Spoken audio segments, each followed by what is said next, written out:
Кем дегенде 10 адамның 6-ы жаңа жыл қарсаңын асыға күтетін шығар деп ойлаймын. Себебі 31 желтоқсан күнгі атмосфера басқа күндерден қарағанда мүлдем ерекше болатыны анық. Себебі 31 желтоқсан күні келесі жаңа жылды қарсы алу. Бұл өте ерекше, бөлек сезім деп айтсам да болады. Жаңа жыл алдында әр адам осындай сезімдерді сезінетін болар. Бірақ мен емес. Алдыңғы жылы дәл осы 31 желтоқсан күні түнде менің басымнан өте қорқынышты әрі үрейлі жағдай орын алды. Сондықтан мен осы келер жылды кішкене үрей әрі алаңдаушылықпен қарсы алып жатырмын. Сонымен мен сіздерге 31 желтоқсан күні түнде не болғаны туралы толық айтып берейін. Мен негізі ол кезде қалада өмір сүрдім. Менің баспанам, жұмысым, достарым бәрі сол қалада. Бірақ мен қаланың шетінде орналасқан ауылдан кішігірім үй сатып алған болатынмын. Мынау ауылды не жоғалтты екен деп ойлап отырған боларсыздар. Мен табиғатымнан жалғыз болғанды жақсы көретін адаммын. Әрине, бұл адамдарды жек көретінді білдірмейді. Бірақ жалғыз болсам өзімді жайлы сезінемін. Бір сөзбен айтқанда интровертпін. Сондықтан ауылдан жеке үй сатып алдым. Ауылда бәрі тыныш, көршілерде сыпайы, ешкім мазаны алмайды. Көбінесе бұл ауылға ойымды жинақтау үшін келетінмін. Негізі бұл ауылға көп келе бермеймін, себебі қалада жұмысым бар. Тіпті 95% өмірімді сол қалада өткіземін. Бірақ менің жұмыстастарым жаңа жылды бірге тойлайық деп шақырған кезде менің миыма бір керемет ой келді. Бұл жолы 31 желтоқсанды неге жалғыз өзім ауылда тойламасқа? Оның үстіне адам көп шоғырланған жерлерді көп ұнатпайтындығымнан. Бұл мен үшін таптырмас таңдау болатын еді. Сондықтан жұмыстастарымнан бас тартып, 28 желтоқсан күні кешке ауылға аттандым. Ауыл болса тып-тыныш, ал дала болса тас қараңғы. Ештеңе көрінбейді. Ал ауылдың қасында қалың орман орналасқан. Түнде ауылда жалғыз жүрсең, өте үрейлі сезім пайда болады. Себебі қай жаққа қарасаң да қорқынышты әрі қараңғы орманды көресің. Сөйтіп көлігімді үйімнің алдына орналастырып, көліктің ішіне жаңа жылға арналған керекті құрал-жабдықтарды шығардым. Содан кейін үйдің ішіне кіріп, бірден ыстық пешті жақтым. Не дегенмен ауа райы өте суық әрі аяз. Қателеспесем, ауа райының температурасы сол кезде -15 болып тұрған еді. Сонымен 28 желтоқсан күні мен ауылға келіп орналасып алдым да ұйқыға кеттім. 29 желтоқсан сағат таңғы 9. Таң ата салысымен үйімнің қасында орналасқан ерлі-зайыпты көршілер мені ыстық шай ішуге қонаққа шақырды. Жергілікті тұрғындармен араласу мен үшін маңызды. Себебі ауылдың адамдары өте сыпайы екенін білетін едім. Сөйтіп мен көршілердің үйіне қонаққа барып, бәріміз бірге шай іштік. Қызықты әңгімелерімізді айттық. Бәрі өте керемет болды. Солай шай ішіп отырып, сағат түскі 2 болғанын байқамай қалдым. 3 сағаттан кейін күн батып қараңғы басталады. Оның үстіне түнгі суық аязға арнап, үйдің ішін жылтып қою қажет. Сөйтіп үстелдің басынан тұрып, көршілермен қоштасып, үйіме келе жатсам, жол бойында кетіп бара жатқан өте қызық, бірақ бір жағынан біртүрлі көріністі көрдім. Аяз атаның киімін киген бір адамды байқадым.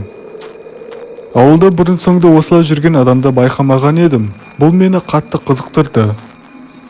Сондықтан әлгі Аяз ата киіміндегі адамға біраз уақыт қарап тұрдым. Кенет ол адам ауыл тұрғындарының терезесін сығалап қарай бастады. Ол бірдеңе іздеп жүрген секілді. Бір көрші есікті ашпаса, келесі көршінің үйіне барады. Дәл солай адамдар есікті ашпағанша жалғастыра береді. Кенет ақыр соңында бір көрші есігін ашты, және әлгі Аяз ата сол адамның үйіне кіріп кетті.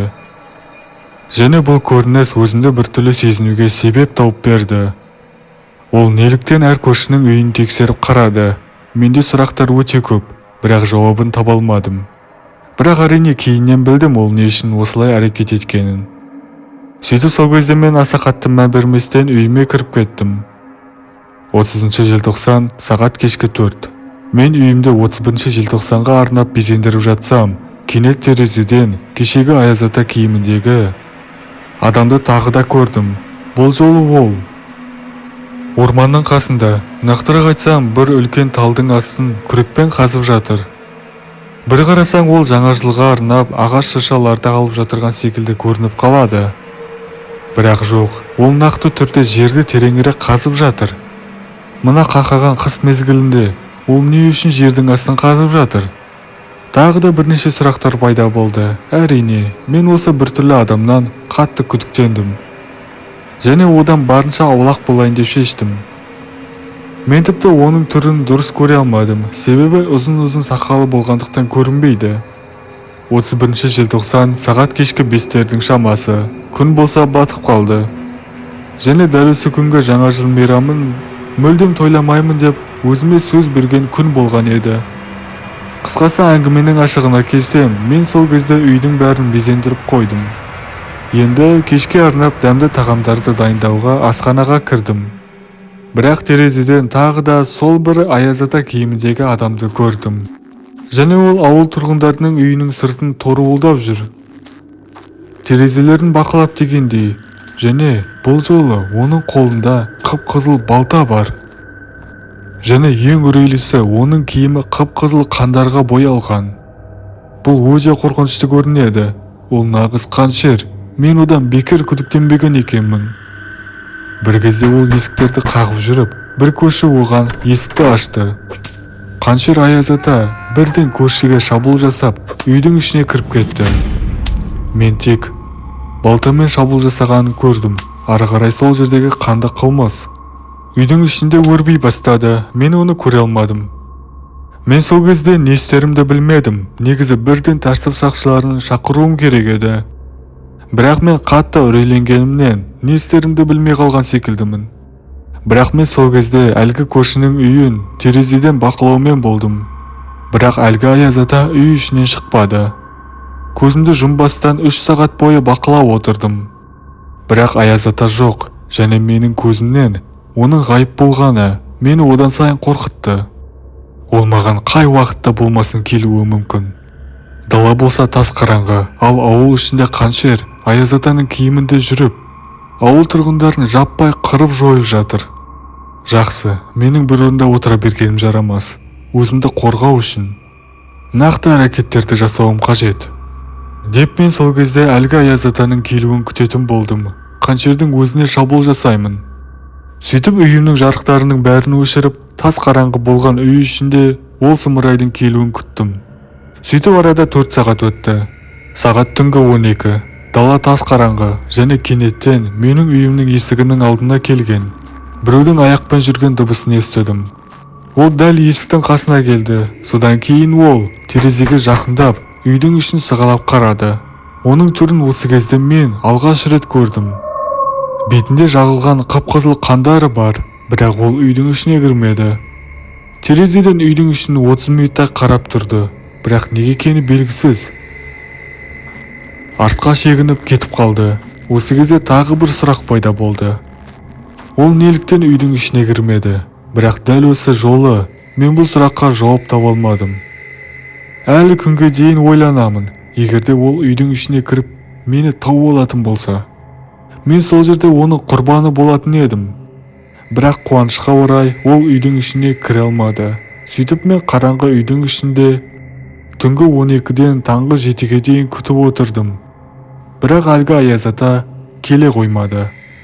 Сөйтіп таңғы 7 болып, күн сәулесі шыққан кезде мен де далаға шықтым. Және далаға шығып, ауылдың іші қан жоса болып жатқанын көрдім. Көршілердің үйлерінің бәрі қанға толы. Жалғыз мен секілді осы ауылдың ішінде тірі қалған. Содан кейін мен әрине осы қанды қылмыстан кейін осы ауылдан біржолата кетіп қалуға шешім қабылдап, көлігіме кетіп бара жатқан едім. Кенеттен кешегі Аяз атаның орманның қасында бір жерді қазып жатқаны есіме түсіп кетті. Солай сол жерге бардым. Және бәріңіз білесіздер, ол жерде не көргенімді, көршілердің бас сүйектері. Сөйтсем ол көршілерді өлтіріп, көршілердің денелерін қазып көміп тастап жүр екен.